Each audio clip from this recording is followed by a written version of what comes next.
Hello and welcome to Famicast 137, your Famicast for the early part of November 2018. I'm your host, Danny Bivens, and today I'm joined by Ty Sugart. It's a me. What's going on, Ty? Not much, dog. Cool, cool. All right, also joined by Cyrus Delaney. Yo, Oh, he's got So, that Shantae shirt. was that I what that do. was? Yeah. Kickstarter exclusive. Oh God. Yeah, there it is. You must. That's Very a really nearly cool got- looking shirt. I'm of two minds whether to keep it or throw it out. I keep telling myself I don't like it enough to keep it, and then I keep keeping it. So I don't know. Well, you're Like wearing it. it now. It's like, Yeah, and I keep wearing it. It's really comfy. yeah. I mean, I'm wearing a Cleveland Brown shirt. I should probably burn it, but That team isn't even good in Tecmo Bowl. yeah, they're not good in real life now either. Like the real Cleveland Brown, it's harder to get rid of them than you think. Yes, right. All right. While we're on the topic, I'm rocking my Evo 2010 or so. Nice. Tasty.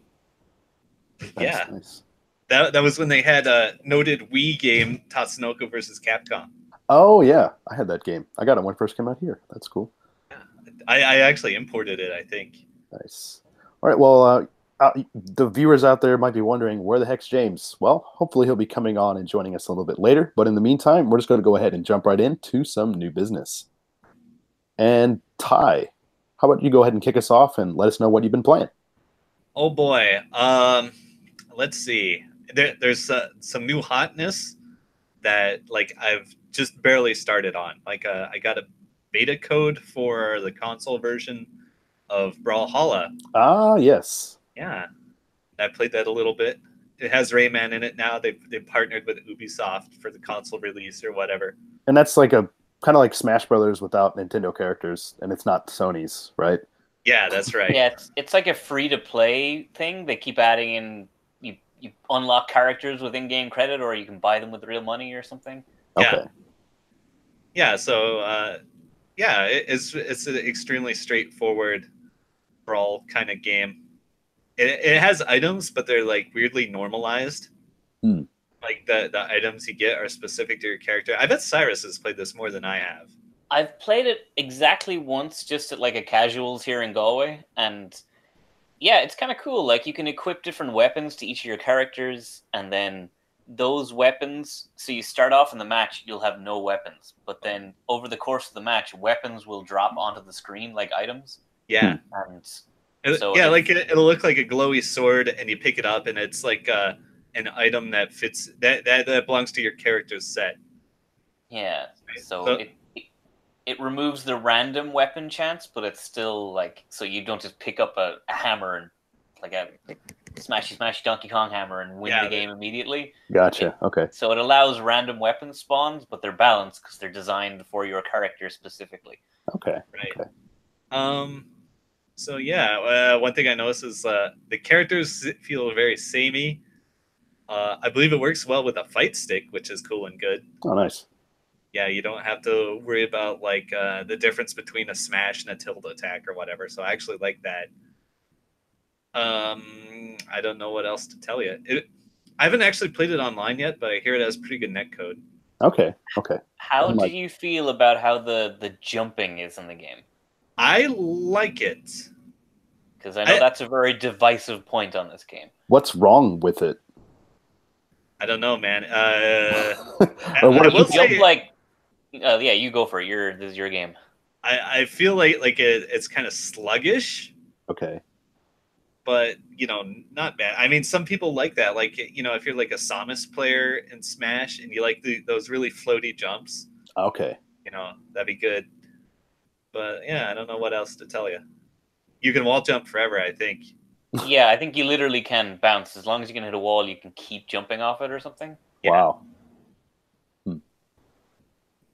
Yeah, I got this beta thing too. The beta has since expired and it's now released worldwide, I think, so I didn't actually use the early access. But okay. Yeah, I'll probably give it a shot. It's on my Switch. I just haven't turned it on yet. Yeah, I too tried to get the early access or whatever, and I deleted it or I didn't get it. I don't know. Yeah, I know it's been out on like PC and whatever for a million years, so I don't know what we can possibly say about it. Really, it's Right. on Yeah. console now. Okay. The one thing I will give them about this is Rayman was an inspired choice of characters for it Oh yeah, because the way the animation works in the game, it's all like kind of janky pin puppets where their arms are just like static images that rotate at the shoulder. But yeah, but since Rayman has no limbs, he just has feet and hands. Yeah. It actually works perfectly with this animation system. Okay. yeah. I mean, that's how Rayman started, really. Yeah, that's how he's animated in his own games. So he looks like the game was built around him as opposed to him being the guest character. Let's just pretend that's the way it always was. Yeah. Yeah, I wonder if Ubisoft came to them rather than them going to Ubisoft. It's like, hey, we like this game. Let's put Rayman in it. Right. Here's some money. So Ty, you've also been playing some other new hotness, right? Yeah. The thing I was playing right before we started the stream, I just started, is Deltarune, which is some sort of free sequel preview to Undertale. Uh-huh. Mm-hmm. So I just played to the first save point. I'm not very far into it, but No spoilers. yeah, it's got that quirky humor and that oddball character design. So yeah, it looks and feels the same. Yeah, me and Sai were chatting before the show, and I mean, it's still something that we both need to actually, give it a shot. Yeah, I'm in an Undertale black hole. Don't know nothing. Don't want to know nothing. May play it eventually. Yeah, I'm really interested. It's just a matter of timing, really. But wait, hey, have you guys not played Undertale? No. Nope. Wow. Yep. Wow. Yep. I have no excuse. I know. I have no excuse now. It's not like it's expensive. It's on Switch. It's free if you pirate it. Well, yeah, I'm not gonna do that. I'll give the guy some Most money. things are, and we. Yeah, it's the sort of thing I think it might be on Humble Bundle from time to time. Yeah, it's a game I'd be willing to pay full price for. In fact, I think I have it on Steam. Just haven't gotten around to playing it. It's also one of those games like you find out you accidentally own one day. So yeah, that's my homework for you guys, is play Undertale. Yeah, hopefully by the end of this calendar year, I at least want to buy it. Oh yeah, you can buy it on Switch now. Yeah, right. I mean, that's what I was waiting for. So okay. Well, get on it. Yeah. Tell me when you. No, I haven't. No spoilers. Yep. Okay, there. I installed it while we were talking. Nice. There it is. Yeah, see, it's a small game too. So tell me when you beat the guy. Yes. I believe you mean befriend the guy. No. All right. So Ty, you had one other thing that you were playing? Yeah, boy, Castlevania 3. The newest hotness. Yeah, from like 1990 or whatever. Right. All right, I'm just going to click over to this while I talk about it, because I'm playing it right now. Yeah, so if you're watching the video version, you can see this. If you're listening to the audio, well, sorry. Yep. Oh, Surprise, shucks. this is actually a live stream show. Yeah, right. you can't even hear the music, can you? No, it's okay. Okay, so I got really hyped up watching the Castlevania show on Netflix, which is amazing, by the way. Yeah. Get on that. If you don't have Netflix, you should get it and just enjoy the free trial. Oh, look, this game has like selectable routes. Yeah, So, that's pretty neat. Should I go to the difficult, unnecessary level with the cool music, or just the regular way? The difficult. All right. It's clock tower time, baby. Okay. So we were talking a little bit before the show. I mean, it's pretty amazing how visually how great it looks, considering that it's from 1990 and running on the NES. It doesn't even seem like this is possible, like these type of visuals. Like I was thinking earlier, like we were talking about this before the stream. This cartridge has some sort of unique technology which makes it look better. And I can't start to tell you how it works or what it is. It's just that I saw it in an issue of Nintendo Power. It has like slightly higher resolution, or it supports more colors or something. Mm-hmm.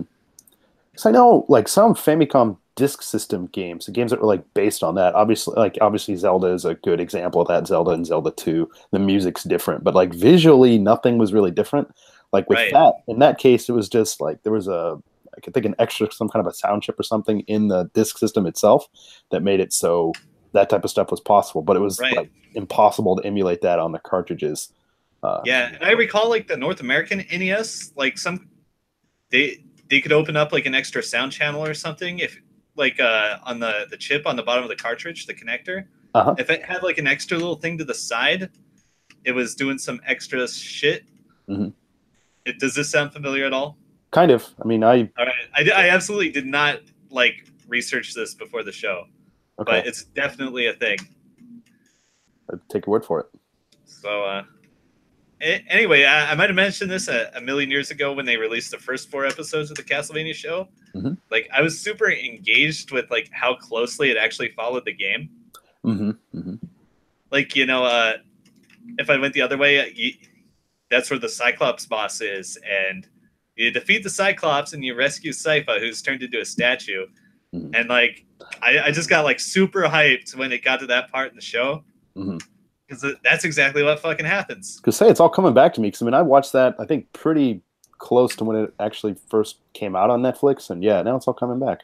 And having never played any of these old Castlevania games, to basically even be able to have a discussion about it, it's okay. That's kind of interesting to know, right? And the show also has some cool little video game nods. Mm-hmm. I won't spoil a thing, but so here's a non-spoiler one. You might have seen the article in Kotaku recently where somebody pointed out that there was wall meat hidden in one of the scenes. Wall meat? Oh, really? Yeah. Okay. So that's definitely a thing. Like if you haven't seen the show yet, like watch for it and tell me if you spot it. Okay, I'll have to check it out again. Are you talking about season 2 or season 1 or both? Yeah, it's like late in season 2, I think. Okay, cool. I'll have to look for that, and you guys do the same. Alrighty. Well, let me tell you about this game though. Okay. This game, as you may know, is like infamously fucking hard. Right. Like lots of instant deaths, lots of just getting hit by a thing, falling off an edge, and dying. Fuck. Right? Like especially on levels like this, there's spikes and shit everywhere. Or if you just go like a little too high, and you go back down, you fucking die. Right. Oh, because level scrolls the platform away from you. Yeah. And also, they made this game harder for the North American release. Wow. Okay.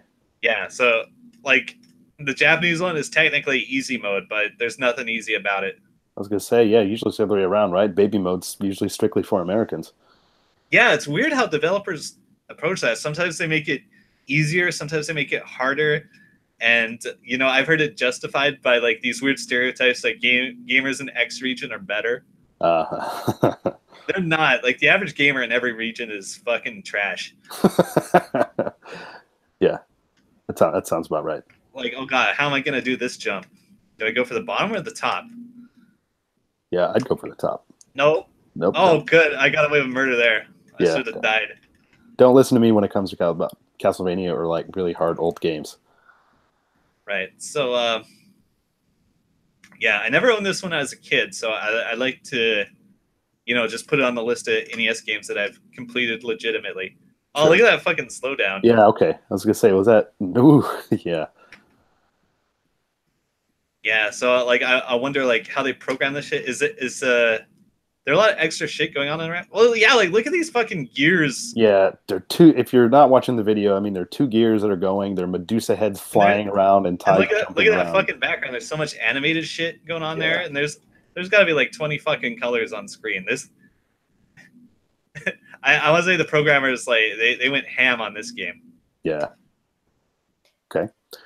Well, let's go ahead and end the Castlevania talk right here and move on with some more new business. Ty, by all means, keep on playing. Maybe occasionally come out and maybe say something. Okay. But Cyrus, you have a little bit of something to talk about. Not much, but something, right? Yeah, so if you're listening to previous shows, I said I got Celeste because I wanted a game that I could just finish, just a non-endless game. And So I realized I kind of just stopped playing Celeste on one of the last levels. I was like, I should finish this game. So I went through it and like cleared it. And that game is one of the most satisfying games I've ever finished. Like it is such a well crafted game. Like it's got this really charming story it wants to tell, and it does it so well. So I heartily recommend, if you can get past like that kind of it's got that Super Meat Boy like kill yourself a million times gameplay. Yeah. To get through the levels, but they've built in like this autoplay mode. So if you don't want to do that and you just want to do the story and get past a particularly hard puzzle, it'll autoplay the game for you. Oh wow! Isn't there things like where you can like basically fly around and like be invincible? Yeah, it's something like that. I know it's some sort of mode that just lets you get to the story if you want to. Okay. Well, that's kind of nice because, like you said, sometimes if you're playing a game and you're like, man, fuck this, I'm done. It just encourages people to actually see the end. And I actually think this game it's a shame that this game is so hard and the story is so good. Like there's few games that have a story that's this meaningful to like. I think this game could actually help people if they played this game, because it deals with like anxiety and like getting over your inner demons, and it doesn't. And like I know that sounds hammy as heck, but it's actually handled really well in the game, and I was like really rooting for the main character, which is great. Yeah, it's weird that, I mean, I've heard this, from all over the place, and obviously from you right now. But if you think about what, like 10, 15 years ago, when games were trying to do things like this, it was almost just like a joke, right? Trying to tackle serious things. As a toxic gamer bro, this sounds really bad to me. And like I am aware of the terrible words that are coming out of my mouth, but like, but it genuinely, like, I'm like, I know a few people who I would like them to play this game. I know they will never be able to finish it though, and playing with that auto fly mode will rob a lot of the story of what it's doing. But I wish this game was just a little bit easier to finish so that anyone could finish it. Because it's that good. It's so weird. The story is really, really good. All right, what's the name of this game again? I'm gonna check it out. Celeste. And you might like it. It's got some pretty brutal platforming sections. Nice. That's exactly what I'm doing right now. One thing that really stood out, and I won't give like detailed spoilers, but the end game section, like the final part, because the whole thing is about climbing the mountain and getting to the summit is like, it really like it pumps you up because you know you're getting closer, and it's such a simple thing they do on that final section to make it feel like this is the end of the game, and it's like yes Celeste, give me more, and then it finished and I was perfectly happy. So, and if I'd wanted to, there is a million extra levels. Like it unlocks an epilogue. There's multiple alternate versions of every single map in the game. There was collectibles I didn't bother getting. There's hundreds of hours in this game if you want to. Yeah. Wow. So. But yeah, like you said, I can see that being a good change of pace, something that actually has an end goal as opposed to things that don't. And it was exactly what I wanted at the time and needed, so I'm happy. Yeah. Now it's back to MOBAs and fighting games and shooters that will never end, and I'll be sad again in a few months. Right. I'll go ahead and go next with new business if you're done, Si. Yep. Oh, wait, can I interrupt for 1 second? Yeah. All right, there's one thing I want to show you about Castlevania 3. All right, so I recruited another character here.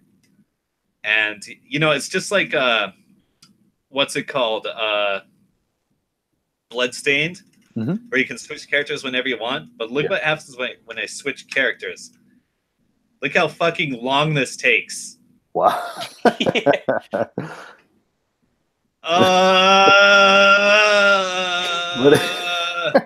So for those not viewing, it's like the character kind of like fades out and then another character fades in, but it takes like 6 seconds. 1, 2, 3, 4, 5. Yeah, it's like 5 whole seconds.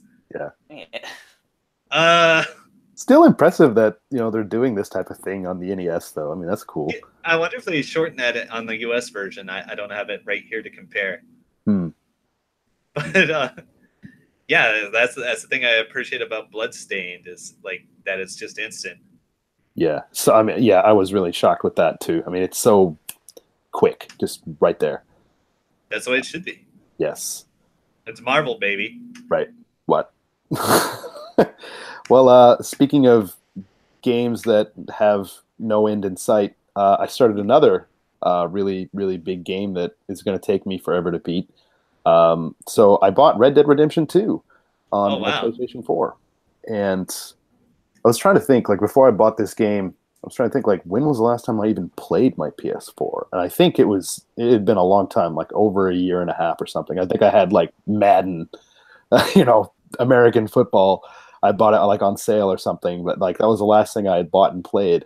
So, and yeah, before I actually got really into this game too, I bought another PS4 controller because my launch PS4 controller, the rubber was coming off of one of the analog sticks. So I was like, all I right. think I saw that on Twitter. Yeah, yeah. So luckily, one of my buddies just had an extra PS4 controller that he literally wasn't using, so I bought it off from like 3,000 yen, like $30. So I was all set, and it's a red controller too. So hey, perfect for the game, right? But yeah, I mean, coming from Assassin's Creed Odyssey to this, it is quite the change because with Assassin's Creed, you are like you can go from like 0 to 100 in like 2 milliseconds, and you're just like off running, and yeah, you're just constantly moving, constantly doing things in the world. Whereas Red Dead is a hell of a lot slower, and maybe I would even say more deliberate. Yeah, there's a lot more things that I didn't even really think about until I was running down a road with my horse and just slapped into a tree. And then, as opposed to like Assassin's Creed, it happened. It's like, fine. The horse just like, yeah, I just need to get out of the way of the tree or whatever. But The yeah, horse would do like parkour around the tree or something. oh yeah. I mean, you could jump off like a mountain with your horse and he looks like he's dead. You call him 2 seconds later and he's fine. But it's a lot like the first game. Yeah. So, I mean, that's a good, well, depending on what you're looking for, that could be a good point in Assassin's Creed. But yeah, Red Dead is not like that at all. It's a lot more kind of high stakes and things like that. And if your horse falls off a cliff, there's a whole QT segment where you have to put a bullet in that horse's head because he ain't walking again. Right. It's like, oh man. So yeah, I've only played somewhere between 5 to 10 hours. I don't even know, and I think the game only says I'm like something like 20. No, geez, like 15% through. So I mean, it's a really slow going type of thing, right? So, but I'm really enjoying it, and there's a lot of stuff that I was kind of taken aback, especially reading the reviews and actually kind of seeing it in person. Like, if you want to rob something like a cabinet, you open it up and you like pick up things individually and kind of look at it and then like pocket it and stuff. Kind of reminds me of like Shinmu. I saw one video clip of a guy opening drawers. Yeah. And I'm like, oh man, I'm getting the hardcorest Shenmue flashbacks right here. Oh yeah. It brought me back too. And I mean, you got to eat food to like keep up your what they call cores, like your health and your stamina, and then like your Deadeye meter and stuff. So you got to always kind of like be monitoring this stuff. And same with your horse, you got to be monitoring its health and I think stamina and stuff. Ooh, do you have to brush its mane? You have to brush it to keep it clean because if it's dirty, then yeah. Yes. Holy shit. Man, the landing on that joke was perfect. Well, yeah, no, seriously. Can you buy a stable for it? You can put it in stables. Deck it out with little horse furniture? No. But no, you do have to, clean your horse and stuff. I mean, you can brush it. And if it's too dirty, then like his stamina is lessened or something like that, which is kind of weird. But yeah, you can also just jump in a river, and that's the same thing. So, yeah, hey, speedrun that shit. Right. And oh god. And like what I thought was funny too, because of course it's a game set in like the very late 1800s, early 1900s. So like everybody's like smoking and stuff like that, and like to gain I think Deadeye or something, you can smoke cigarettes, and it's just so funny how the character smokes it. So just light it up, just like one huge drag, and then just throw it on the ground. Holy shit! It's just it's funny, and I posted this on my Twitter, and if you haven't actually seen this, you should. So I was walking around a town, and I came across this old war vet from like the Civil War, like a Union guy. And first I was kind of looking around because I heard him, but I couldn't see where the hell he was. Finally found him, and he's talking. He's like, "Yeah, I need some money, man. I used to fight in the war." And I'm like, "Okay, cool, dude." So I gave him some money, and he's like, "Hey, mister, can I hold you, mister?" And I was like, okay. So like, your character, he's like your real manly man. So he kind of just like looks around, making sure nobody's looking. He's like, "All right, make it quick now." Guy comes in, he's like, "That felt really good." Holy shit! Hold each other in the war, and just, That's stuff like that. Strange interaction. Yeah, and like I said, coming from Assassin's Creed to this, like Ubisoft Assassin's Creed games are typically really serious. I can't think of any specific examples where things are just like overly goofy or just weird. There's like one time I know of in the entire series. Okay, it's in Assassin's Creed 2 when you go to meet your uncle at his estate. Yes. You remember me, Ezio? It's me, Mario. Yeah. That was a good one. But I mean, seriously, outside of that, it's like Assassin's Creed is so damn serious. Yeah, that's part of why it's so funny. It's because like the rest of the game is so serious. Yeah. Like any other game that just be like, whatever. Yeah. Yeah, but I mean, like, with Rockstar games, I mean, they do have a serious tone, but like this weird kind of goofiness to them. Like some of the characters are just bizarre. Yeah, I played GTA. Yeah, jeez. But yeah, I'm still gonna keep playing this, and it's gonna take me a while, but I'll eventually finish it. But yeah, any of you out there have an Xbone or PS4, this is definitely something that you need to play. And I think one of our patrons kind of mentioned, because I talked about like, hey, I want to beat Assassin's Creed before I play a whole lot of this. But he made a kind of a good point where he's like, this is a kind of game that's like a once in a generation type of a title, whereas like Assassin's Creed used to be there's like, one every year, whatever. Yeah, but I mean, in Ubisoft's credit, they have kind of went away from that. I mean, I think it was just kind of coincidence that the game Origins came out last year, and this. I mean, they're two different teams working on the games and stuff. So I mean, it's just kind of the way the ball bounced this time. Hey, Danny, when are we starting the podcast? Yes. So hey, welcome aboard, James. Seriously, we're starting in time now. Count me in, yeah. Probably about another 10 minutes, dude. All right, what, you started without me? Yeah. What the fuck? Right. Have we done new business? Actually, we are just in time to finish it up with you. What you been playing, James? Jesus Christ! Step out the room for 5 minutes. Fuck, mate. Right. Jesus Christ! Yeah, I've been playing.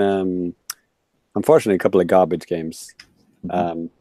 Well, one is not so garbage. I talked about it already. Gianna Sisters. I played that a whole bunch more. Decided that I don't really like it.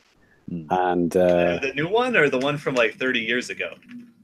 The new one. Okay.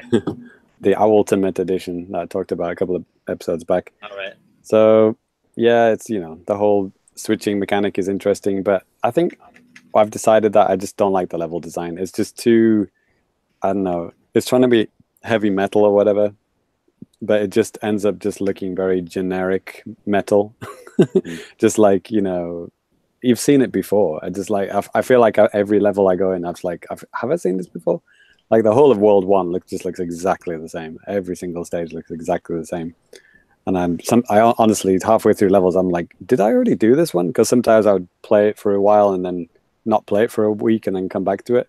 And I'm like, shit, I think I did this one. No, I didn't. Oh, right, okay.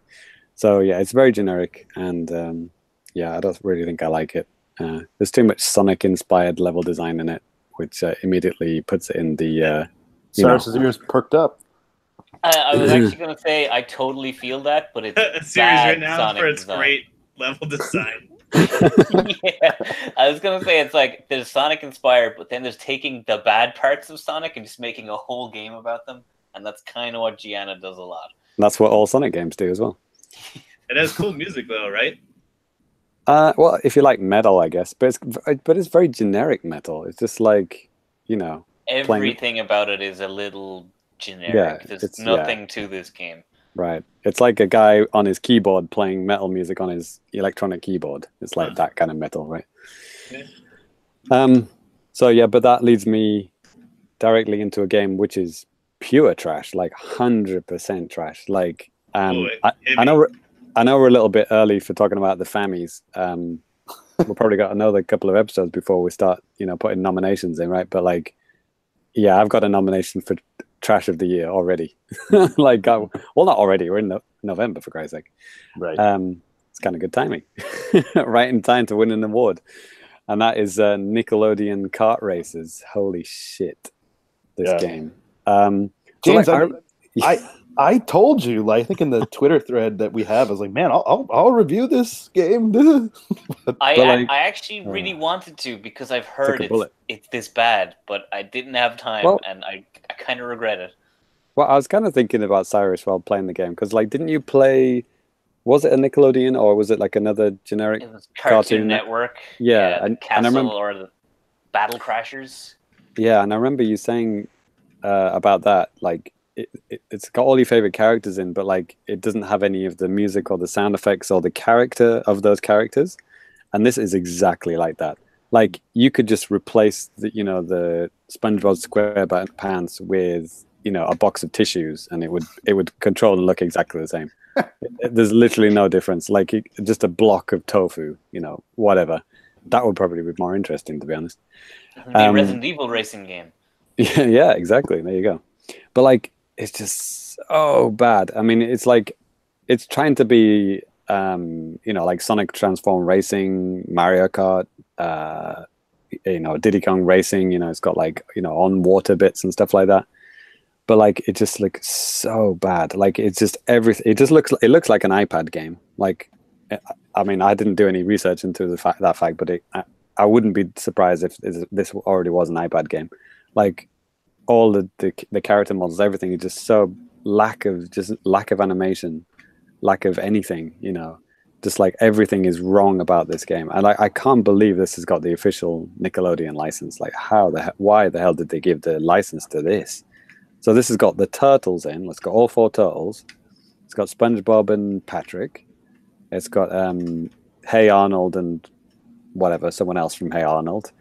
And then, Rugrats, the main Rugrats baby, Tommy, and another one, Grandpa, and the dinosaur from Rugrats as well, Reptar on Ice. Nope. Brilliant. It's a brilliant show. So, like, obviously, the first character I choose is Raph, my favorite turtle, and he doesn't make any sounds whatsoever. Like, it comes with like little speech bubbles, like things that he's saying, but even they're wrong. Even those are things that Raph wouldn't say. Like they don't have him screaming "damn" really loud or anything. No, like nothing. Like it's just generic phrase. I'm pretty sure they're the same across all characters. But like, yeah, there's no music music from the okay, you're on turtle stage. Like you can barely recognize it's a turtle stage, and you're like, is this supposed to be a turtle stage? It's like what? It's like you're in this. I guess it's a sewer, but like.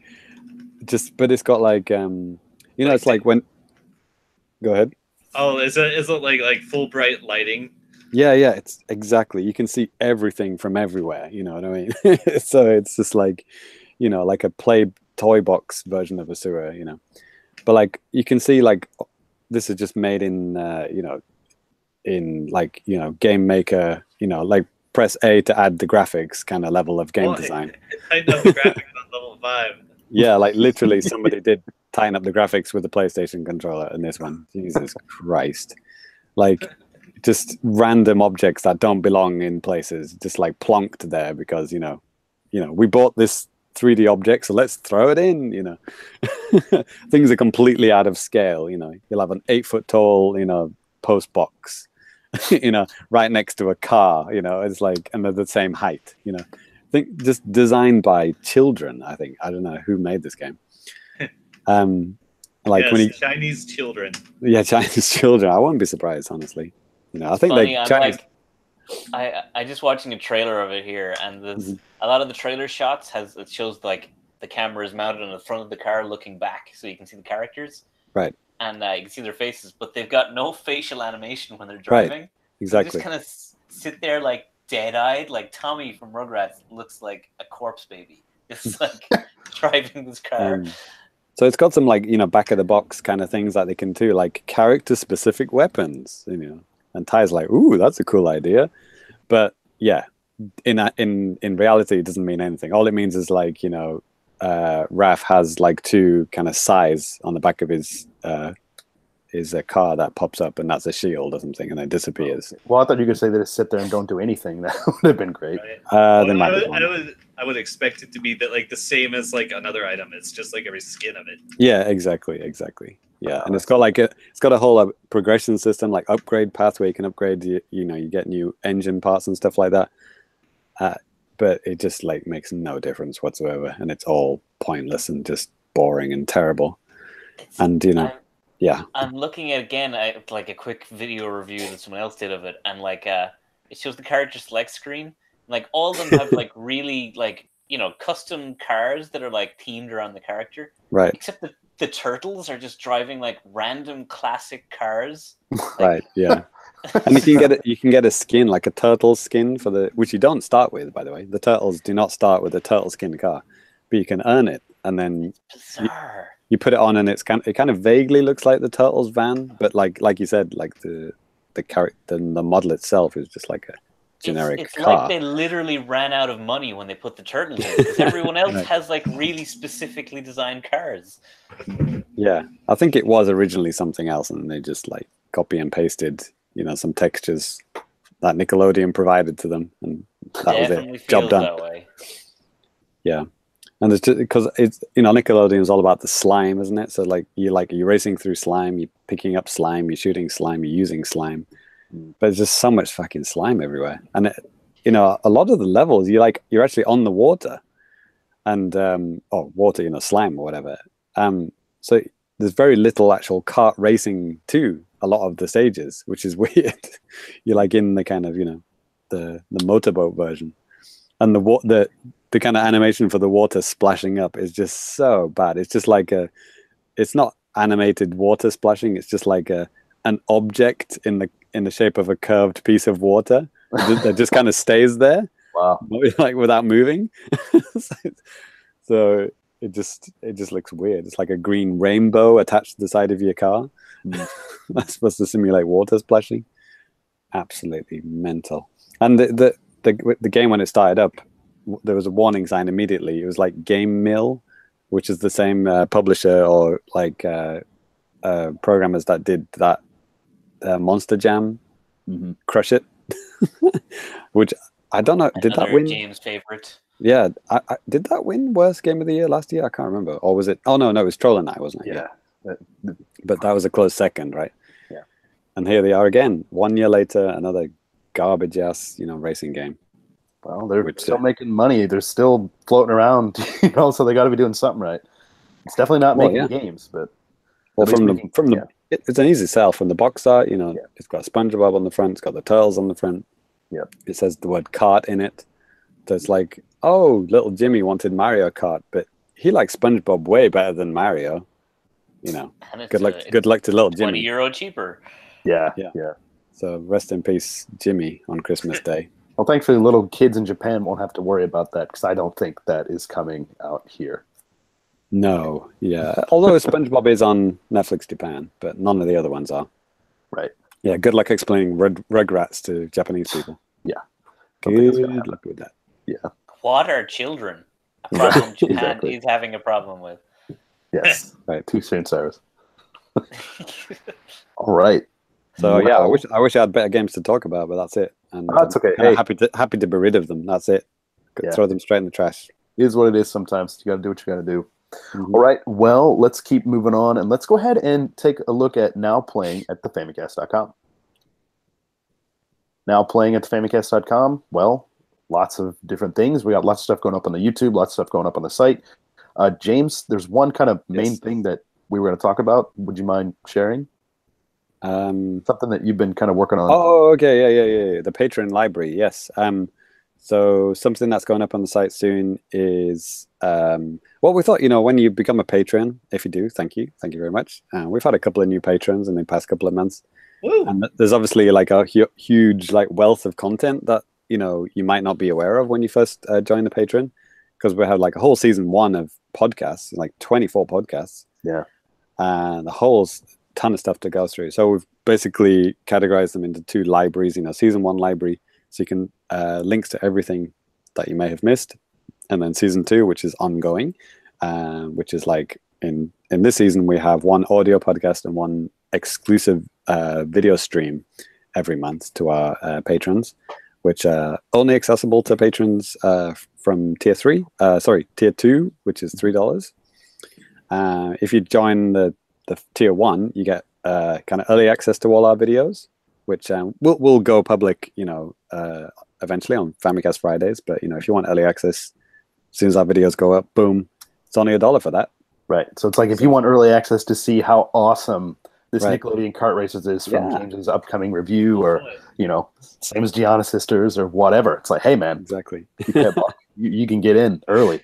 But jokes aside, if Danny's me are talking about something on the show that the video's going up soon, the patrons will see that as soon as it goes live, and the rest of you will have to wait till the end of the week to see that kind of stuff. Right. So yeah, please do enjoy. Yep. Other than that, like James said, just always, if you're not a patron, that's fine. Thank you for watching and listening and all this stuff. But yeah, always make sure to keep an eye out for Famicast Friday. That's when all of our new content goes up on YouTube. Podcasts also typically go up on Fridays too, usually. Anyways, yeah. So all this and more, Famicast.com. And James, it's that time again, buddy. What do we got coming up? Well, you started the podcast without me, but it's still time for me to say Japanese. I did like in the last episode when you had to introduce yourself to say that, and I thought you nailed it. You did a pretty good job. What do you mean, pretty good job? It was the most highly rated podcast ever. Not even our podcasts, just Yeah, exactly. number 1 in general. Generally That's right. speaking. I didn't say number 1 Famicast. I just said number 1 podcast. It's true. Yes. Best podcast ever. The day Danny died. Yeah. Yeah. Coincidence? Question mark. Right. Definitely not. So obviously, big Smash Brothers Direct happened between the last episode and now. So we're going to go ahead and not only kind of Are we going to go through every detail, Danny? every single detail. So like basically we're going to spend about 10 minutes per minute. So you do the math. So we need to spend at least 45 minutes on the spirits mode then. Yes. Oof. If we Oh, God. Ugh. Well, Getting I'll tell you- flashbacks. Ugh. I'll tell you what. Let's just go ahead and get started with the new characters that were announced during the direct. Just right here. So of course we have Ken, Street Fighter 2 Turbo Ken, Eh. and we also never heard of him. Yep, right. And also we have Incineroar, Pokemon. Speaking That's- of things people Lit- have never heard of. Literally never heard of. That's not a joke. I was really glad that I wasn't the only one because I saw that and I was like, I get that's a Pokemon, right? And then were they're there like, yeah, rumors- it's a Pokemon. Am I right? There were rumors about this, or like there was a leak / Yeah. rumors about this, right? Right. Yeah. So But that just kind of went over my head as like, I just didn't know what they were talking about, so I just kind of ignored it. Me too. there's this thing called the Grinch leak, where a marketing company accidentally leaked something, or quotation leaked, and it had a list of all the following, like the characters that are coming out, and it had Ken and Incineroar on the list. So everyone was like freaking out when these two were like, "Oh my god, the leak list is correct!" But then everything else, all of like their dreams and wishes, were shattered within seconds when Sakurai was like, "And that's it. That's every character. We're done."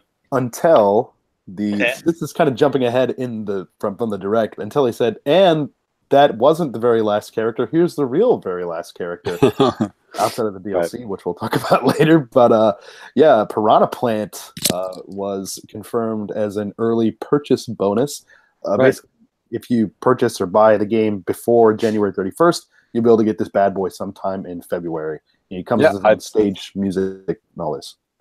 About 2 hours before the podcast started, I got an email from Nintendo with the download code for Pakun Flower, aka Piranha Plant. Oh, they haven't gotten mine. So what's your thoughts on the three? Ken, Incineroar, and Piranha Plant? Well, Ken's a what do you call it? Not clone character. Echo. Well, he is a clone character. Echo character. Thank you. Yep. Incineroar looks like. I mean, no offense to Brawlout. I mean, Cyrus, I know you like Brawlout, but he did look very much like a Brawlout character. Like a little bit kind of poverty, kind of from another series that doesn't quite belong in Smash Brothers, but whatever. I like Incineroar a lot. Are we doing evaluations right now? Yeah. Yeah, he looks cool and good to me. He looks like an amalgamation of wrestler characters from Street Fighter if you look at his moves. Cyrus, are you with me on this one? Like combat-wise, he looks great. Like he's got a lot of they even made a joke about Zangief when he's like a red cyclone or something. Yeah. Better reference. And then a lot of Japanese fight game players on Twitter I follow, they were pointing out that wow, a lot of his minor moves, they look exactly like Alex's from Street Fighter. Yeah, moonsaults and stuff. So yeah, combat design, I think he's great. Visual design, I think the he's jump hot garbage. Oh yeah, he's ugly as fuck. Yeah. He is the evolution of Litten, right? The little cute fire cute cat, little right? kitten character turns into a wrestler. Okay. So you can double down and change his color to purple, so he looks exactly like Big the Cat. Right, all my dreams come true at once. Right. Perfect. Yeah, I mean, well, I would say for me, Ken's cool. I really don't care about Incineroar, basically. Right. I like Incineroar. Mm-hmm. Yeah, none of the three characters revealed in this Smash, blew my mind at all. Oh, no, let's talk about Piranha Plant. Yeah. Well, blew in a good way. I mean. Yeah. Okay. Piranha Plant is God. He is my new god. Do you just say the opposite of everything? I worship at the throne of Piranha Plant. He is great. Piranha Plant was right. Right. No, I think yeah, man, Piranha Plant, it's just something that's goofy that I think this is something nobody was expecting it. Nobody really wanted it. And I can understand a lot of people getting kind of upset about it and stuff. But it's I'll tell you how Piranha Plant came along. During development of this game, they had something like a sandbag.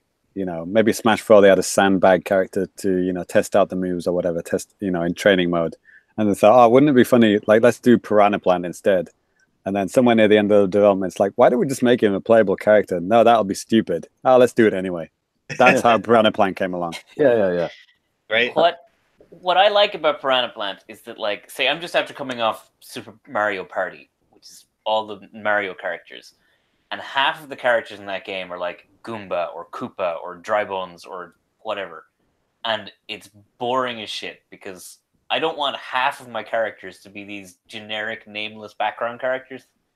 But when you're in a game like Smash Brothers, where every character is totally unique and every character in that is the main character of their own story, and then you've got this potted plant, that makes him stand out just as much as all these unique other guys. Oh, they're gonna give him his own game.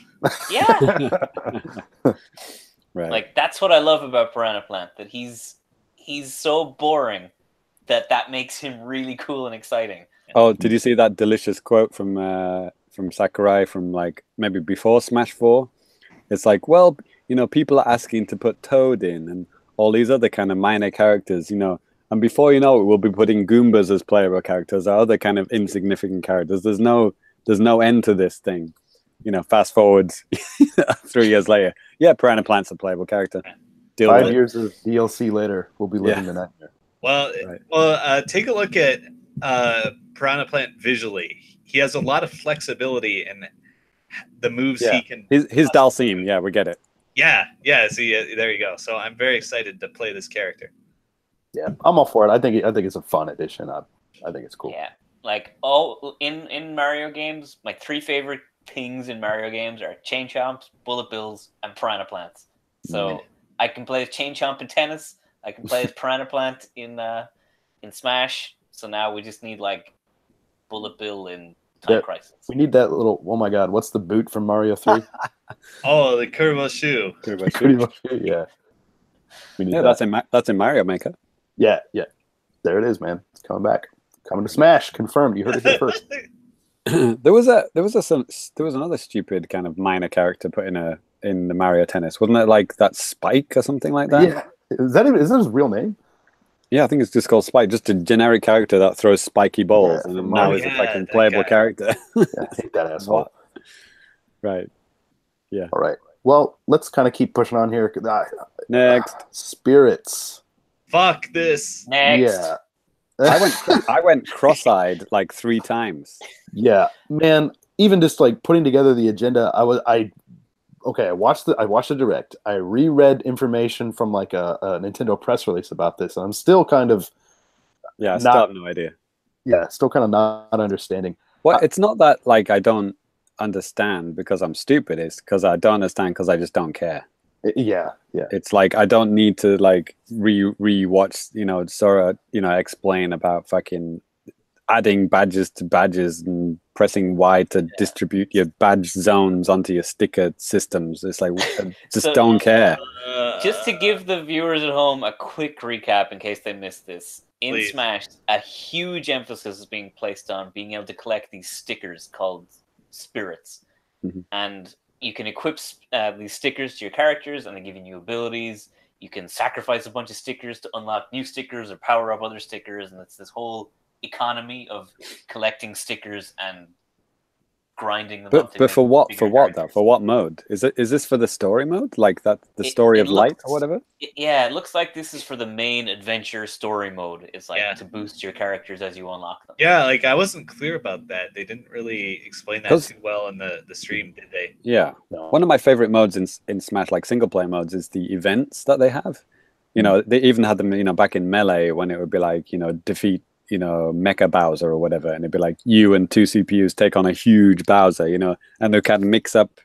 They would use content from the game, but they would kind of like make characters huge, or they would do kind of weird things with the physics or whatever like that. So it's kind of like an expansion on that, like a big expansion on that. Actually, did they have events in Smash 4? I can't remember now. I think they did. Yeah, they had a few. It was like a grid system, wasn't it? It was a grid. You went along kind of a board game chain of events you unlock. Yeah, right. And and those are cool. Yeah. And I totally love that this is a big expanded mode on that, but I don't care about the sticker part. Yeah, they went maybe a little bit too far. Because it's not only the stuff that's in the event, it's also like what you're bringing into the event matters as well. And I just don't think it should be like that. It should be like, here's a cool scenario. It's Snake, and you're playing on, the Metal Gear background, and you have to defeat whatever 1,000 Yoshis, whatever, something like that. But like having to think about what badges to take in at that point is just like, it's just too much. Yeah, I'm probably going to try and play that mode without any stickers. Just ignore that entirely because I really just don't care. There's that thing like spinning around and you have to shoot a gun at it at the right time. And just like, that's when I just went cross-eyed. I'm like, okay, what is going on now? Still, even if you like, okay, cool, you can maybe get this sticker. Oh, you missed. Better luck next time. That just seems like rage-inducing to me. Yeah, there was a event just a couple of days ago, right? We talked about it in the last episode. It's now since finished, and Sakurai was doing a stage demo, and he was demonstrating the spirits mode, and he showed off a bunch of stuff.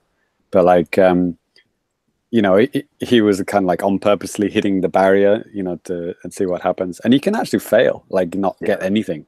So even though you've beaten that stage, you can just go home with nothing. It's kind of weird. Yeah. I have actually kind of a fun story about that event. So, I mean, I knew it was coming up, and it's Nintendo Live 2018. Right. And I just didn't go. Brilliant. That is a fun story. That's it. Good story. Yep.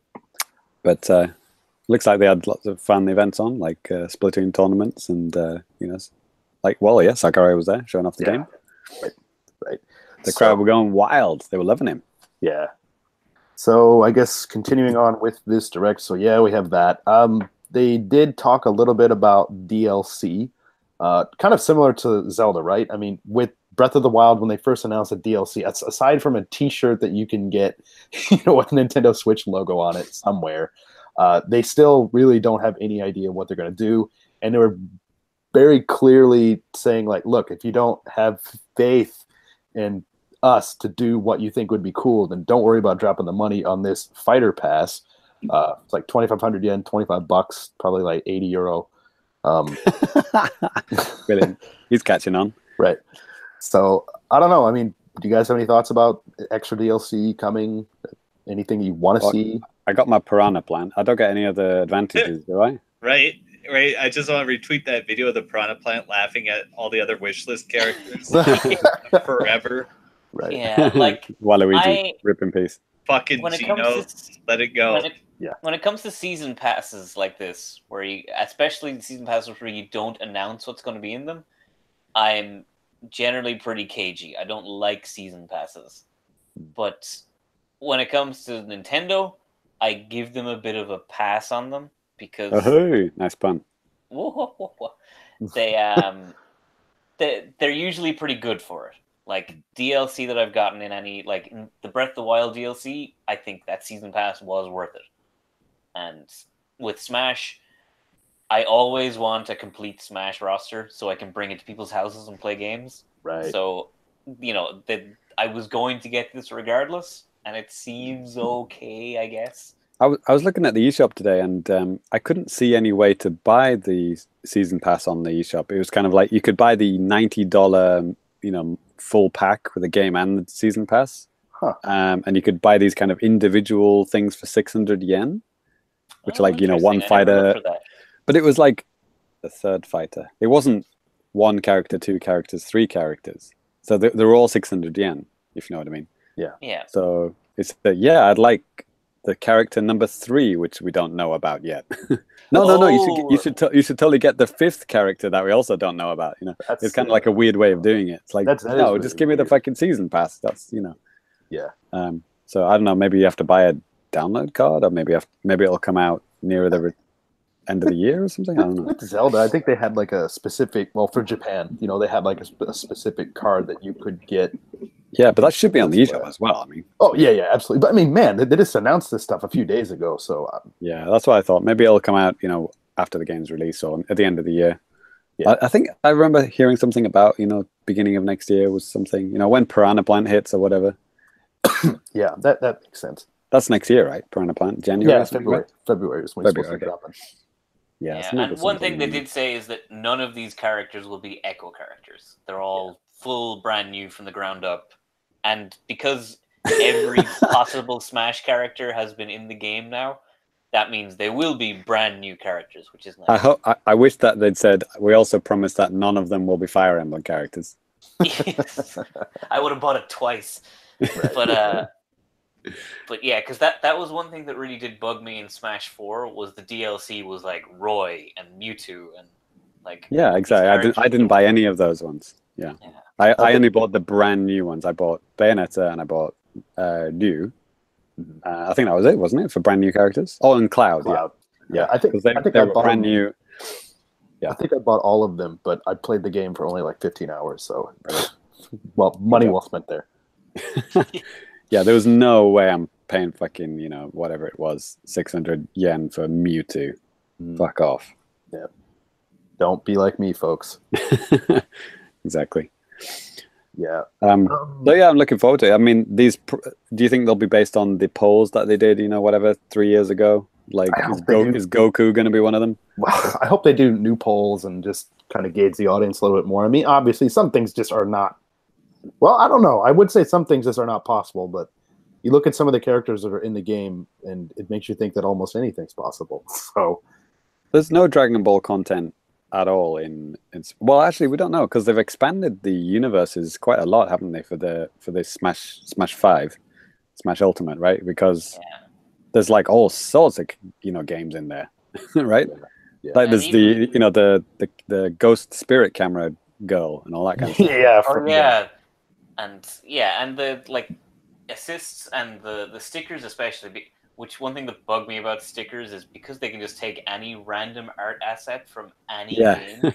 Like they could release, every week. It's like, hey, new Spirit Pass, and they add in, a random picture from whatever they had lying around the office. Yeah, Yeah. the meme going around was who's ready to grind for JPEGs. Right. Yeah.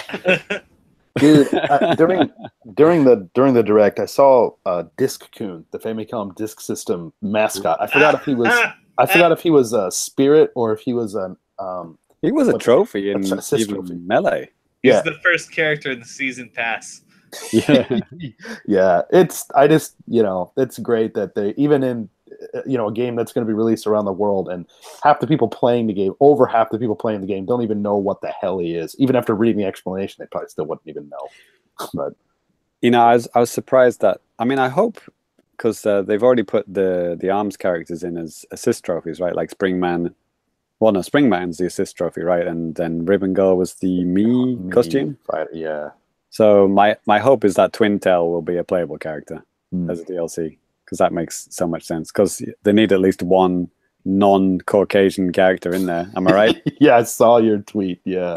What I saw that someone suggested, which I think is more likely than Twin Tail getting in the game, honestly, would be Springman becomes a DLC character, and then they convert his assist trophy into that Mecha Springman or whatever his name is. Oh, okay. Yeah. Or paint him silver. Yeah. Or just do Master Mummy, because why not?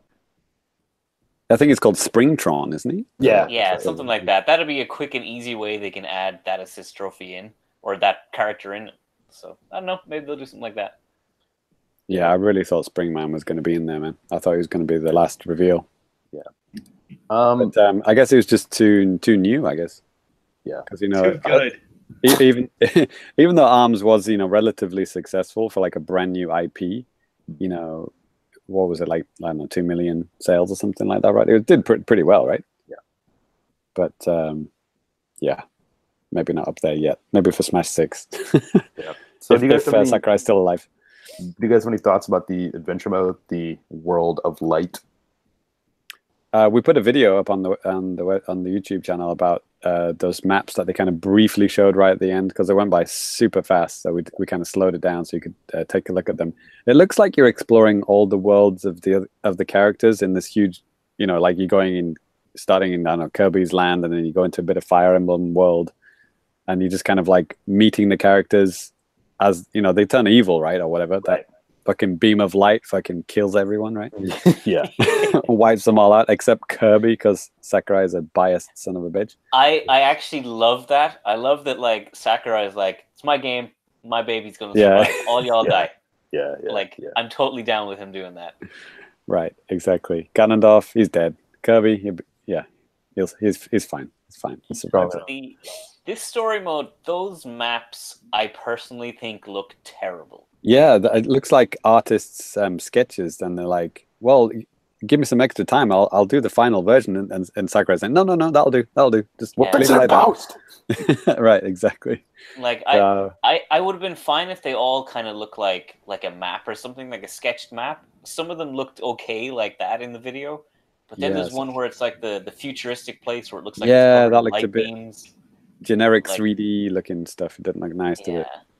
So I'm hoping it looks a bit better when I'm playing it and I get used to it, but that video did not sell me on it. But I think they're using the in-game characters, but like you're controlling it from like an overhead view, which is kind of interesting. So like almost like a third-person action game in the map, but it's only just like simple kind of walking around, and then you can. Also, it kind of reminded me of Donkey Kong Country 3. Ty, did you see that bit where he was like, I don't know what he jumped on the back of, like, I don't know, some fucking water Pokemon, and then he was something, and then he kind of went down to a little island and hit A, and then found like a item hidden on a little island or something like that. It reminded me of like on Donkey Kong Country 3 when you go out on the hoverboat and you find a banana bird or whatever. Yeah, it definitely felt like that. Yeah. It's like you're exploring the map and then just like kind of hitting A until you find something. Yeah. Right. There was a little bit of that. So, I mean, this direct hasn't well, aside from Ty, I'm talking to everybody else but Ty. This direct didn't sour anybody on the game. You didn't think like, fuck it, I'm not getting this now, did you? It didn't sour me, but I think I'm a little less excited about it after that video than I was beforehand. Yeah, I was less excited for the single player mode. Yeah, me too, actually. I was a little bit disappointed. That was like, oh, you told me way too much and not the information I wanted to hear. Yeah. You know, if they'd just shown me some cool events and stuff like that, I think I'd have been a little bit more hyped for that. Just show that video that they showed at the end. That would have been fine. You know? Yeah. That would have got me hype, you know. Yeah. But the 48-minute long explanation of grinding for JPEGs mode, not a fan of that. One thing I'm sure Ty did appreciate, and I was like, oh man, that was like custom made for Ty, was when they were talking about the online modes, the new ways to play. And then Sakurai is like, hey, just so you know, if you plug in an Ethernet cable, you'll have a better connection. So try to have a good connection. Right, yeah, exactly. That's what I said. I don't know. I wonder if they're going to do the badge of shame. Like they'll show Wi-Fi versus Ethernet. Yeah, that's what they need to do. I mean, this is a half measure. I wouldn't have been impressed until they did that. You can only get the Ethernet connection sticker if you've played like more than half of your games with an Ethernet cable. It should be whatever device you have plugged in right now. That's the sticker that gets equipped, and the Wi-Fi one like slows down your character. What about the online options? Because I thought it was interesting that he took I out have a lot of words about those. So it used to be for fun and for glory, right? But he took those out, which when you think about it, makes sense because before, a lot of people wanted to just grind through scrubs, so they would go in the for fun mode and just fucking kill people, right? But now it's more like you filter it by people who only want to play on Battlefield, no items. Well, obviously they're going to be the pros, right? But if you want to have items on and any stage, you can filter that as well. So I thought that was pretty clever. Okay, so or not. So the first thing they show is like, okay, we put everything in one mode, and a random person gets their rule set to play, and I was like, no, fuck. Why would they do that? I mean, that's still extremely bad. I mean, I guess like an actual non-insane mode opens up later. Is that how they're doing it? Don't you take turns? No, it said literally it picks a random person's rule set for the match after you have connected to the other players. Gross. Yeah, it's insane. It's literally insane. Yeah, okay, that's kind of silly. But after you've filtered through, Battlefield only, no items people, and then on top of that, there's more rules. What do you mean? You watched the thing, right? Okay. Yeah. So if you want like a no items Battlefield stage, you can flick that on, and then it'll find other people that want no items Battlefield stages. Not exclusively. Like it said, it'll try to matchmake you with people with the same rules, right? But you're gonna get matched with people with like some like fucking jumble fuck coin battle ice climber stage shit, and that's gonna happen sometimes. How often it happens depends on the matchmaking. So let's be real, you're gonna get fucked over sometimes with some trolled idiot rule set.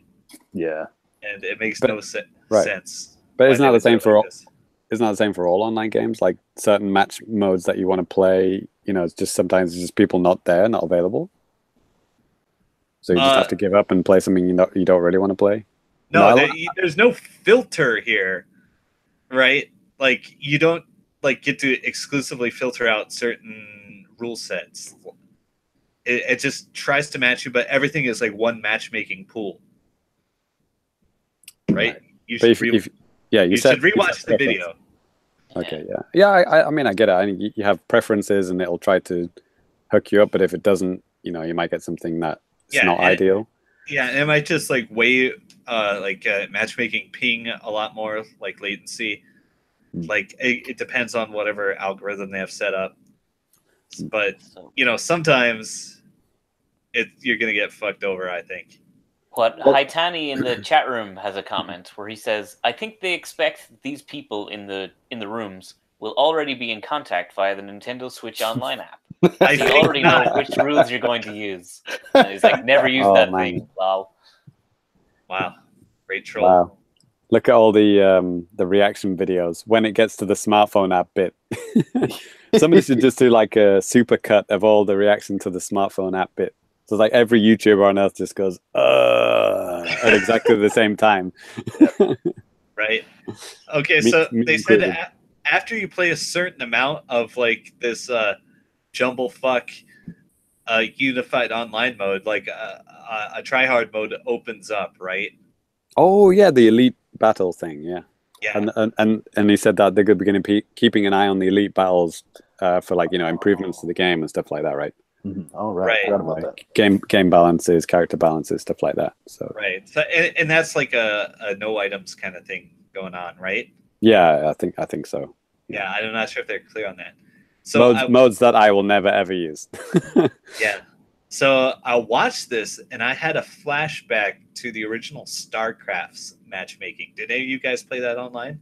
No, No, I'm not Korean. Okay. there's that. So so the way StarCraft worked was there was a tryhard mode. It was like the ladder matches, right? But you didn't get to play it until you had, I believe, 10 wins in like whatever custom jumblefuck bullshit rule set that people wanted to play. And at least you could cherry pick your matches, right? If you just wanted to get into ranked as fast as possible, you would join the 7v1 comp stomp, go, go, go, go, BGH, $, $. Oh, man. I'm sure I just gave someone a huge nostalgia trip out there for like late 90s StarCraft. Right. So it kind of seems like Smash is doing the same thing, where you have to put up with some bullshit before you get to play the real mode. Okay. And that's bad, really bad, not so bad? Somewhat bad. Somewhat bad, all right. Yeah, actually, I'm just gonna say it's bad. Like, if you want to play unranked matches, like you're still gonna get stuck with some bullshit you don't want to play. Sometimes, perhaps frequently, we'll see. Right. I don't know. I think there's always going to be, Fox only Battlefield people always going to be on there. Right. At some And point. with Nintendo right? Switch Online being a requirement, maybe it'll filter out a bunch of the fluff rooms. True. Yeah. Personally, I don't know, man. It seems like the older I get, the less I even care about playing online multiplayer. Right. Especially as long as we can make friend battles, right, and hook up with our patrons and play together, that's all we care about. Yeah, yeah, I'm actually looking forward to that. I'd say Brawl will be a pretty commonly selected game. Brawl. So Brawl, yeah. Let's go back to Wii. Let's go back in time, Si. Please no. All right. Well, I mean, we could probably spend another hour or so talking about Smash. So I think maybe this is a good cutoff point. And there were a couple World of Light. There we go. World of Light. Which backwards in Japanese is Hoshi no Kabi. Yeah. I saw that tweet too that somebody made. That's cute. Clever. Yeah. Very clever. B ka no Hoshi. Yeah. Backwards is Hoshi no Kabi, as in Kirby. Kirby Star. Woo. Kirby Superstar. Moving on to some other little tiny bits of news, Japan exclusive type of stuff. So Diablo 3 Eternal Collection is, a thing, obviously, in the West. Still not out in Japan because it's coming out on December 27th. It's actually going to be published by Blizzard as well, which didn't really happen with the other releases, I think, on PS4. I think we had talked maybe a couple episodes back, but I think that was published by, Square Enix or something. So that's not going to win any Game of the Year awards, is it? December 27th. Jesus Christ. Right. Good luck with that. And the amiibo is pretty cute. A little loot goblin or whatever it's called. Loot gremlin. Oh, right. I've only just heard people talk about it. I've actually never seen it. I've seen it. It's a little red dude with like a sack of gold on his back. Okay, that's cool. What I'm not sure about that amiibo, though, is that Blizzard have this line of little small figures you can just buy in like random comic book shops called like cute something. I had it seconds ago, but it's cute but deadly. And this amiibo figure is actually just one of those figures that you can buy on the shelf, repainted and stuck on an amiibo base. Hey, man. Brilliant. Genius. Brilliant use of resources there. Yep. That's pretty clever, actually. There's no, no one says that an amiibo has to be, certain height, certain size or whatever. As long as it's got the chip inside, who gives a shit? Right. Although I guess the size of the base is standardized, isn't it? I think. Yeah. They're all pretty much the same. I got my... Give or take a giant Yoshi toy or a deck of playing cards. No, a box of or cereal. The cereal box. Right. Well, moving on, we got some new Splatoon news. Maybe one of you Splat boys want to take this? So, yeah, the final new Salmon Run map is being added to Splatoon 2. Which is that's tomorrow. Tomorrow, yeah. It's like I was looking today, but I guess I had the day off. So it's called the Ruins of Arc Polaris. And it's kind of a weird stage because like Splatoon is always about kind of referencing that it's set in the post-apocalyptic Earth future. Right. But this is like a straight up crashed space shuttle, just like there in the background of the stage, and it's got English text on it, which is the first. I know, English. That was weird. Yeah. Yeah. So usually all the text is the weird Inkling like made up language, but this is actually straight up English warning signs. It says like warning for bears, isn't it? Like bears in the area or. Which, in case you know, Grizco Industries is based on a grizzly bear. Yeah. And may or may not be a real bear that is still alive and getting Inklings to harvest salmon for him. And it wasn't until I found out the Japanese name that I even made that connection, because the Japanese one is like Kuma-san. Yeah. Which is like literally Mr. Bear. And I was like, Kuma-san. I was like, oh, right, oh, right, okay, grizzly, I get it now. And then, oh, right, there's a wooden bear statue on the desk. I totally didn't see that. To be fair, I do know some Kuma-san, like actual people named, like their real names, Kuma. They're actual bears, right? Yeah, they're actual bears too. Yeah. Cool. Yeah, this is a pretty cool looking level too. It's like it's covered in grinding rails, which they haven't had in Salmon Room before. That should be fun. Yeah, I'm looking forward to trying it out. Good way to escape the death. Everything. That's awesome. So that's going to be the last Salmon Run level. Yes, I believe so. Then they also are adding 2 new types of weapons, in addition to a bunch of like the standard new weapon variations. These are like actually brand new, which is one of them is the Ultra Stamp, which is a giant Henkel stamp that you kill people with, which is the most Japanese weapon they've added in a while. That looks amazing. Yeah, it's just like a big Donkey Kong hammer. You just smash back and forth in front of you. Squash people, and then you can throw it at the end of it as well. Yeah. So then they're also adding a sub weapon, which is a torpedo. That's like a grenade you throw behind them, and then it locks onto them and hits them in the back. So the torpedo, exactly. So it goes in the air, stops, and then locks onto someone, and homes towards them. Yeah, it's made of a soy sauce, like disposable soy sauce container. Right. Yeah. Exactly. Anything with liquid in, they can make it into a Splatoon weapon. It's amazing. Yeah. That's right. Yeah. So Splatoon continues its reckless onslaught of free DLC. That's right. Speaking of continuing on, I mean, of course, like in the West, there are a lot of different Switch bundles that are out there. And as we all know, there's going to be, 2 different Pokemon bundles that are out there with systems and Switches and like all this stuff. Same with Smash. America has got like a Fortnite bundle. Europe, did Europe get that one too, Si? I haven't seen it, but possibly. Okay. Well, good question. Yeah, I just noticed that the Fortnite set is out here in Japan very soon, but it's limited to my Nintendo store. Oh, okay. I mean, it's the same type of thing. It comes with like the V-Bucks and like this type of stuff. But, if you're buying a system from the My Nintendo store, you actually have the ability to customize whatever color Joy-Con you want, right? And stuff like that. So that's kind of cool. So, and you can also you can customize any part of the Switch, like even like the straps that connect to the Joy-Con, and you can make them all different colors as well. Yeah. Basically, the Joy-Cons you can fully customize. The rest of the system, not really. But yeah. And that's coming out on November 22nd. It's basically the price of the system, regular price. And I just saw this as well. There is a Minecraft set that's going to be coming out, and it comes with the download version of the game and a sheet of stickers. Classic. Are they compatible with Smash Bros? Yes, let's just say yeah. Yeah, but this is a little bit higher. Basically, it seems like it's right on point. In terms of like the price of the digital version of the game and the system itself. So, Got to grind for those stickers, right? Grind those JPEGs. right, and that's coming out at the end of the month. And we got one little last bit of news, and actually, Ty, I think this has your name written all over it. Okay. Yeah. Let's maybe see. not. So, all right, Nintendo's working on a new Zelda game? ?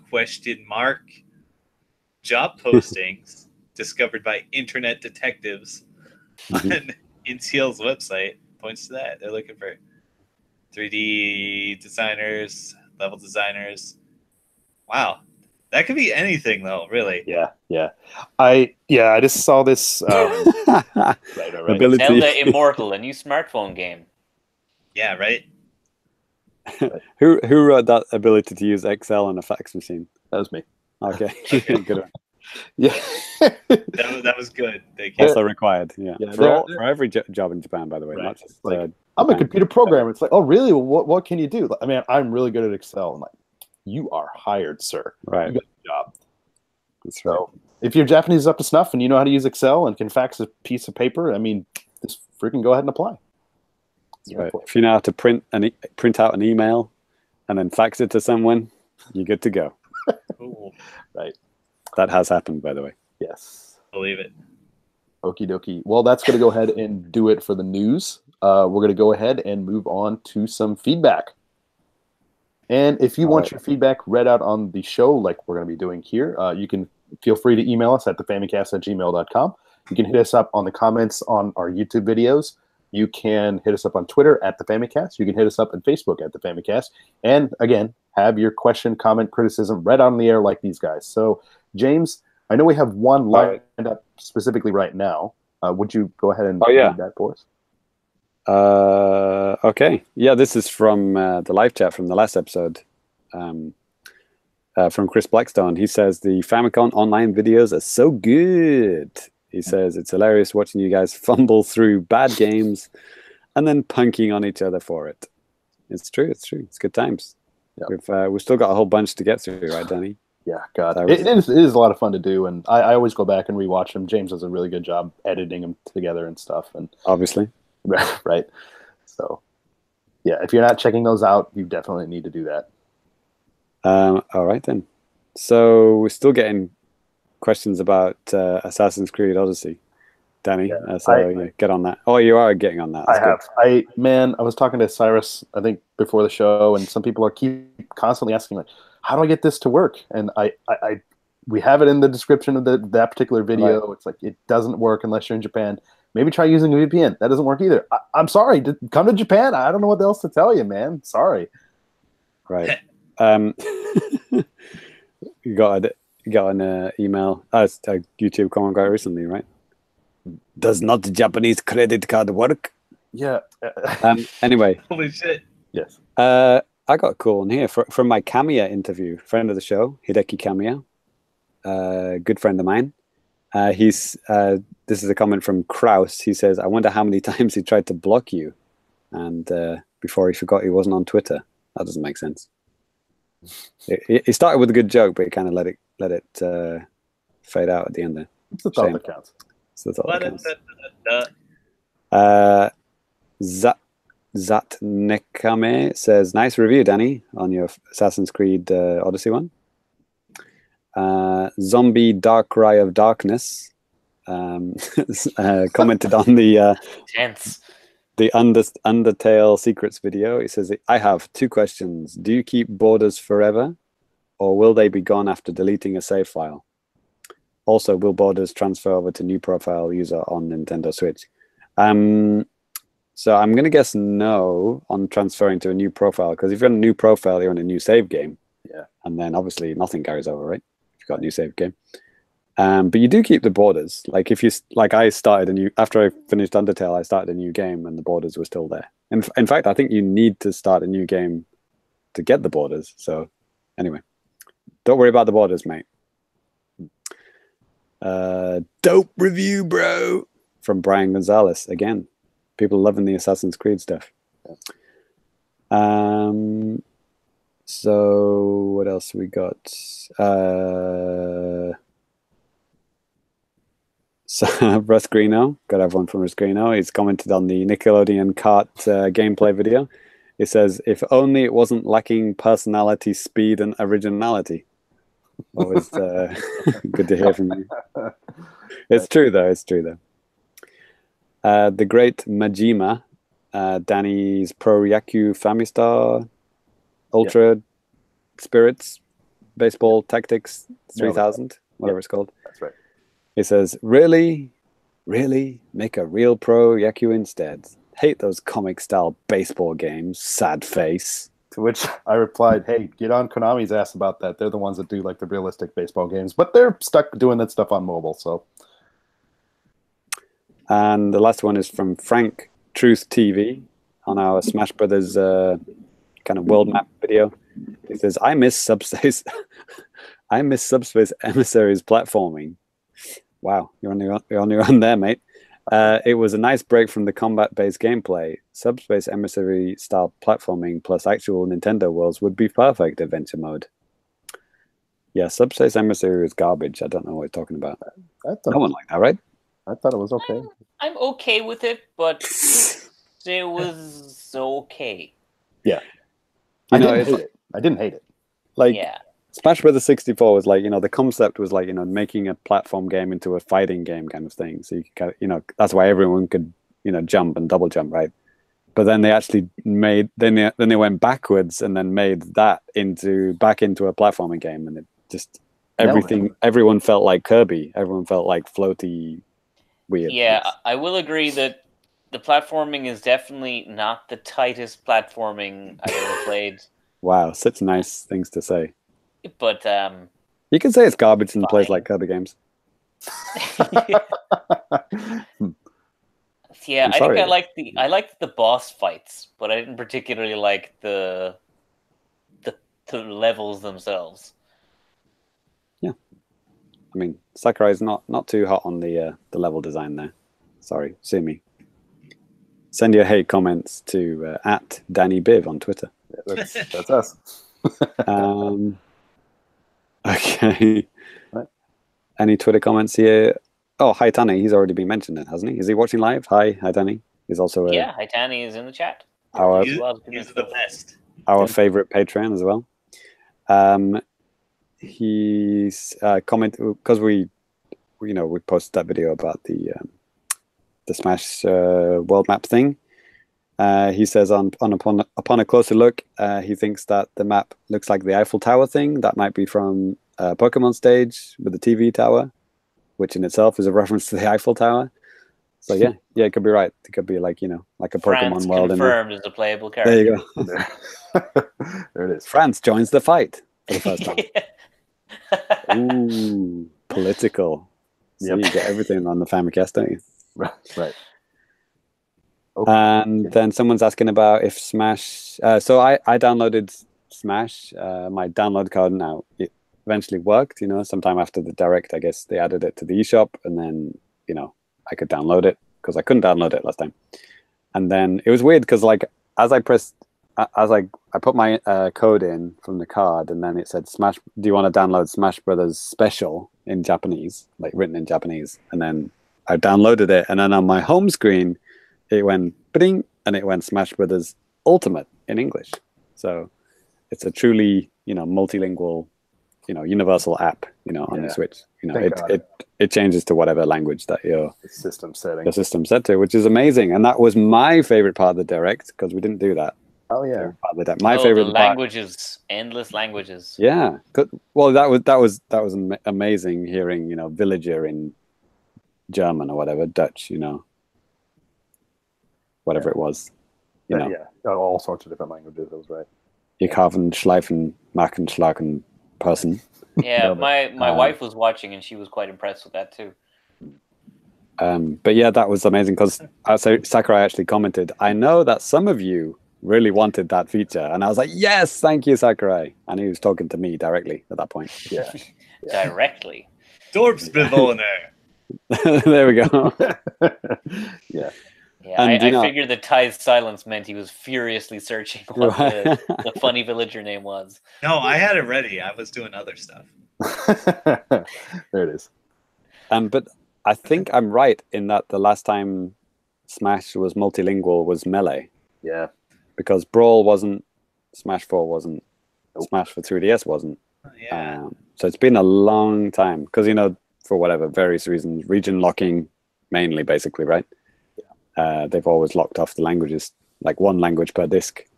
But Yeah. I remember importing Melee because I got the Japanese import like 3.5 years before the European release. That's not even a joke. That's Yeah. partially a joke. You had Mewtwo with actual voice lines. Yeah, and go to options. It's got Japanese and English. There you go. It was amazing. Yeah. Yeah. Even back then, I had no idea, no working knowledge of the Japanese language, but it was just cool just to change things and be like, Yeah. oh my god, how the hell do I get back to English? Or something like that. But Yeah, and you could learn a little bit about localization. Certain characters don't sound the same or don't have the same name. It's cool. Koopa, Bowser, right? Good times. So nice to have that back. But now they've gone full ham on the languages. Now we've got 38 languages in one. It's good times. Yep. Yeah, you have to grind light mode to unlock new languages, Can't wait. new words. Right. You unlocked Dutch, right? Combine new words to unlock other words. Right. No, that's called German. That's just the German language itself. Right. You combine words. Teach you kanji mode. Right. The German language is combining other words to make new words. Right. Well, let's cut it up there with the feedback for this week. Again, if you have any comments or anything like that, be sure to send it our way, and we will get to it on the next episode. But yeah, that's gonna do it for Famicast 137. Of course, thanks for all these jokers for joining me and making this a reality. And we're gonna go ahead and give you guys our Twitter handles, and then go ahead and sign off. If you want to follow me, you can follow me at DannyBiv, DANNYBIV. James, where can we follow you? At Uberschlangschlungschlapenperson on Twitter. So it's just spell it how it sounds. Right, and Ty. Super Cat Drugs is me. Super Cat Drugs. It's him. Find out about the weird Halloween meat from Japan that I eat. Nice. Do you also tweet exclusively in Dutch? I do now.